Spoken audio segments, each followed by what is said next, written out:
ಕಾಪುವಿನಲ್ಲಿ 3 ದಿನಗಳ ಕಾಲ ಅಟಲ್ ಶತಾಬ್ದಿ ಪ್ರಯುಕ್ತ ಅದ್ದೂರಿಯಾಗಿ ನಡೆದ ಕಡಲಪರ್ವ ಕಾರ್ಯಕ್ರಮದಲ್ಲಿ ಸಾವಿರಾರು ಜನರು ಭಾಗವಹಿಸಿದ್ದರು. ಇಲ್ಲಿ ಆಯೋಜಿಸಿದ್ದ ಆಹಾರ ಮೇಳಕ್ಕೆ ಉತ್ತಮ ಪ್ರತಿಕ್ರಿಯೆ ವ್ಯಕ್ತವಾಗಿತ್ತು.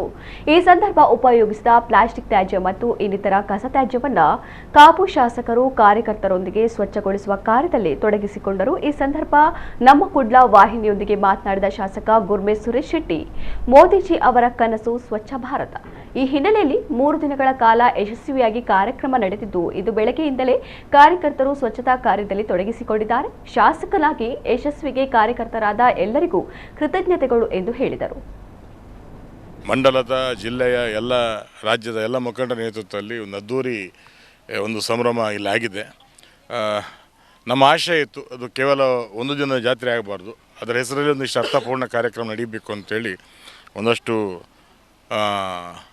ಆರೋಗ್ಯ ಶಿಬಿರಗಳು, ಹಾಗೆ ಬೀಚ್ ವಾಲಿಬಾಲ್, ಬೀಚ್ ಥ್ರೋಬಾಲ್, ಆಮೇಲೆ ನಮ್ಮ ಅಟಲ್ ಬಿಹಾರಿ ವಾಜಪೇಯಿಯವರ ಬದುಕು ಮತ್ತು ಬರಹದ ಬಗ್ಗೆ ಒಂದಷ್ಟು ಚಿಂತನೆ ಮೂಡಿಸ್ತಕ್ಕಂಥ ವಿದ್ಯಾರ್ಥಿಗಳಿಗೆ ಪ್ರಬಂಧ ಸ್ಪರ್ಧೆಯನ್ನು, ಚಿತ್ರಬಿಡಿ ಸ್ಪರ್ಧೆಯನ್ನು ನಾವೆಲ್ಲ ಮಾಡಿದ್ದೀವಿ. ಹಾಗೆ ಹಗ್ಗ ಜಗ್ಗಾಟ ಕಾರ್ಯಕ್ರಮ ಇದು, ಹಾಗೆ ವಾಲಿಬಾಲ್, ಥ್ರೋಬಾಲ್ ಇದೆಲ್ಲ ನಡೆದಿದೆ.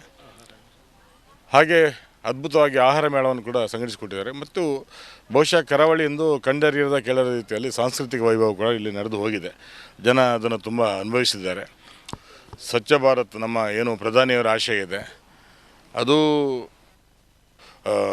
ದೃಶ್ಯ ಮಾಧ್ಯಮ ಮಿತ್ರರು, ಹಾಗೆ ಇಲ್ಲಿಯ ಪೊಲೀಸ್ ಸಿಬ್ಬಂದಿ, ಜಿಲ್ಲಾಡಳಿತ, ತಾಲೂಕು ಆಡಳಿತ, ಪುರಸಭೆ ಅಧ್ಯಕ್ಷರು, ಸದಸ್ಯರು, ಹಾಗೆ ಪುರಸಭೆ ಮುಖ್ಯಾಧಿಕಾರಿಗಳು, ಹಾಗೆ ಇಲ್ಲಿಯ ವಿಶೇಷವಾಗಿ SP ಅವರು, DC ಅವರು, ADC ಅವರು ಎಲ್ಲರೂ ಸಹಕಾರ ಕೊಟ್ಟಿದ್ದಾರೆ. ಅವರಿಗೆ ಮತ್ತೊಮ್ಮೆ ನಮನವನ್ನು ಸಲ್ಲಿಸ್ತಾ, ನಮ್ಮ ಹಿಂದೆ ಇದಕ್ಕೆ ಒಂದಷ್ಟು ಜನ ಸ್ವಲ್ಪ ಮಟ್ಟಿನ ಸಹಾಯವನ್ನು ಮಾಡಿದ್ದಾರೆ ನಮ್ಮ ಸ್ನೇಹಿತರೆಲ್ಲ.